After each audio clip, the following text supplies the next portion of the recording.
Something is wrong with your body. Today we are going to play this. React to this video. Your legs don't feel like legs anymore. Your head is soft where it shouldn't be. There's a warmth spreading through you that isn't temperature, it's your own tissue breaking down, muscle dissolving into liquid, organs coming apart at the cellular level. You are, right now, approximately 70% soup. This is not a nightmare. This is Tuesday. This is the thing that happens to every butterfly in the middle of their one and only life, whether they're ready for it or not. You are inside a chrysalis, and you are being taken apart so that something new can be built from the pieces. And here's the thing about butterflies that nobody who's ever stopped to watch one floating through a garden actually knows. The dissolving is not the worst part of the story. Not even close. What? The worst part happens near the end, on the last good day. After you survived everything, the wasps that tried to lay eggs inside you, the birds, the spiders, the storms, after you've done the one thing you were built to do. What finally gets you is something that's been quietly breaking since the day you were born, and you won't even notice it happening until it's too late to matter. Keep watching. Back up a few weeks to where this started. You're on a leaf the size of a football field. At least that's what it feels like when you're a caterpillar a few millimeters long, soft-bodied, newly hatched, gripping the surface with 6 stubby legs while the world around you moves in ways you don't understand yet. Wind, shadows, the vibration of something landing nearby. Your mother chose this leaf. She tasted dozens before she landed on this one. She has sensors on her feet that read plant chemistry, and she was looking for a specific toxin. She found it here. Now, you eat it. You eat almost constantly. You need to increase your body weight by 1,000 times before you can pupate, which means every waking hour is feeding. Leaf after leaf, methodical, moving along the surface, chewing through everything in reach, and as you eat the plant's toxins, they don't digest, they collect. They build up in your tissue, in your skin, in the fat you're storing. The brighter your colors get, the yellow rings darkening, the pattern sharpening, the more poisonous you become, and the more clearly you advertise it. A bird lands on the branch above you. It watches you for a moment, tilts its head, and pecks. One bite. Then, it spits you out and shakes its beak against the bark, trying to get rid of the taste. It doesn't come back. You've been alive for 2 weeks, and you've already turned yourself into something too dangerous to eat. Nobody taught you that. Your mother's choice of leaf did it before you were born. First win. You're 3 weeks old, halfway through a leaf, when something lands on your back. What is that? You feel the weight, something small, barely there. What is Your this? body registers it and does nothing. You keep chewing, the weight lifts, gone in 4 seconds. What just happened? A parasitic wasp, smaller than your thumbnail, walked along your back with its antennae down, reading your body chemistry. When it found the right spot, the soft tissue between 2 segments, it drove its ovipositor through your skin and injected a cluster of eggs directly into your body. Then it flew away. You didn't fight. You couldn't. By the time your nervous system registered the landing, the wasp was already gone. The eggs hatch inside you over the next few days. The larvae that emerge are careful. They navigate around your vital organs, feeding only on your fat reserves, keeping you alive because a dead host is no use to them. You keep eating. You keep growing.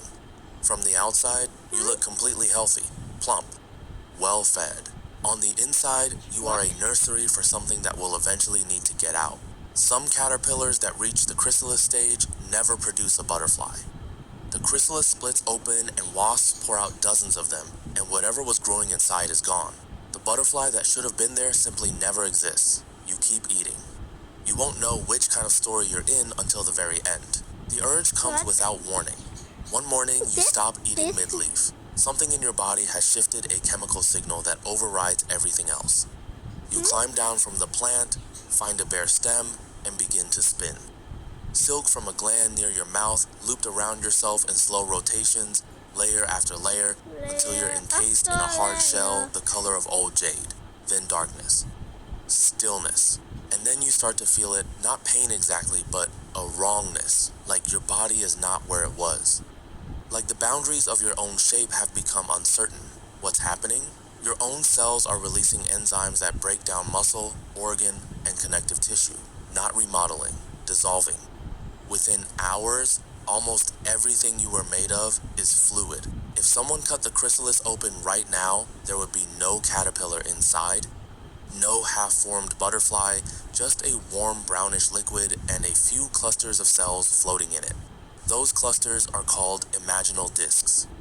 They've been inside you your entire life as a caterpillar, dormant, waiting, What? carrying instructions for something you had no idea you were going to become.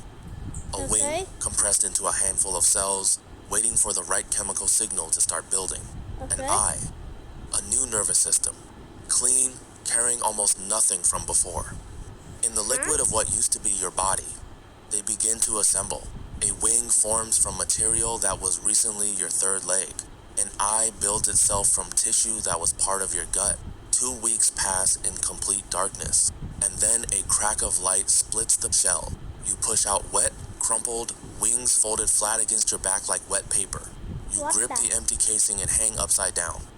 Your wings need to expand before they harden, and the only way that happens is fluid pumped through the veins by your own muscles. Over the next hour, you cannot be helped. If anything assists you out of the chrysalis before this process completes, your wings will harden in the wrong shape. You'll never fly. You'll drag yourself across the ground until something finds you. You hang, you pump, you wait. The wings dry and stiffen. You open them for the first time. They catch the light like stained glass. You launch from the stem and the air takes you. Yeah. You have 2 weeks. The first thing you find is a clearing, a patch of sunlight in the forest canopy, maybe 4 meters across, the kind of warm, open space that females pass through when Yeah. looking for mates. You land on a twig at the edge, open your wings to the sun, and wait. Within 10 minutes, another male appears from the far side. You spiral upward together. It looks effortless from below, 2 bright shapes turning in the light. What it actually is, 2 animals burning through reserves they can't replace, fighting for a patch of warm air. No teeth, no claws, just speed and endurance. You outlast him. He peels off and finds another clearing somewhere else. You drink from a flower proboscis uncoiling into the base of the petals, Whoa. pulling up nectar. This is the only way you can feed now. Your caterpillar mouth is gone. You have no way to eat solid food, no way to consume protein. Everything you have left is what you built before you dissolved, and you are spending it down hour by hour. You learn the clearing's dangers fast. A praying mantis on the 3rd flower from the left, arms folded, perfectly still, the color of the petals. You read it from 2 meters away. You find a different flower. A spider web Okay. catches the light at the wrong angle near the east side of the clearing, a fractional shimmer in your peripheral vision. You adjust course without thinking. A bird dives from above on day 4 and you drop 3 meters in less than a second, change direction mid-fall, and land in the undergrowth before it can follow. Your wings chip at the edges. A small Oh, piece of the no. left lower wing disappears after a close pass on day 6. You fly exactly as well as before. More chips. Still fine. Still fast. On the 10th day, a female crosses the clearing. You rise, she rises. The spiral this time is different, slower, closer. A mutual reading of chemistry at near range. You descend together onto a broad leaf in the shade at the clearing's edge. You mate. It takes the rest of the afternoon. She's still and certain, and so are you. When it's done, she flies. She has her own work now, finding the right leaf, tasting dozens until she finds the one with the right toxins, laying your eggs one by one on the underside. You stay on the leaf for a while. The sun is low. The clearing is warm. Your wings rest open, catching the last of the light. Everything you were built for is complete. This is the peak, the exact top of the arc. Hold on to it. Your left wing has been tearing along a vein since day 8. You didn't notice because the tear was small enough that your body compensated without telling you a fractional adjustment to your flight angle, a tiny extra load on the right side to keep you level. It felt like nothing. It was nothing until it wasn't. You lift off from the leaf, 3 wing beats in, the vein finishes tearing. The left wing folds wrong, just slightly, just enough. You list, you correct, you overcorrect. Each correction costs energy you don't have, burning harder on the right side, fighting your own wing just to stay level. You find a branch and grip it. This is what the promise was about. Not the wasp you survived that, not the birds you read every one, not starvation. The thing that got you was a structural crack that started forming on the day you emerged, and widened with every single flight since then. By the time it finished, you had done everything. Everything worked. Your eggs are on the right leaf, with the right toxins, glued to the underside by a mother who tasted dozens before she chose. The story continues without you. You don't take off again. There are 19,000 species of butterfly on this planet. Most adults live between 1 and 4 weeks. Some Okay. live days. The painted lady migrates 10,000 kilometers, the longest butterfly migration ever Wow. recorded. The generation that flies out doesn't survive the return trip.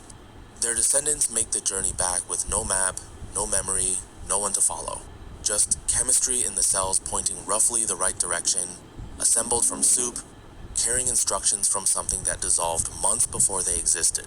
Every butterfly you've ever watched drifting through a garden was doing this, burning down the last of what a caterpillar built on a clock they didn't choose, with wings that were already slowly chipping, looking for a clearing in the right light, trying to get the timing right.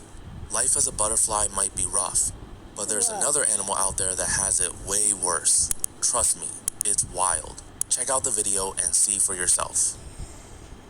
Okay, so don't forget to like and subscribe, guys. Bye. Wait, let me end this video. Bye. Please like and subscribe.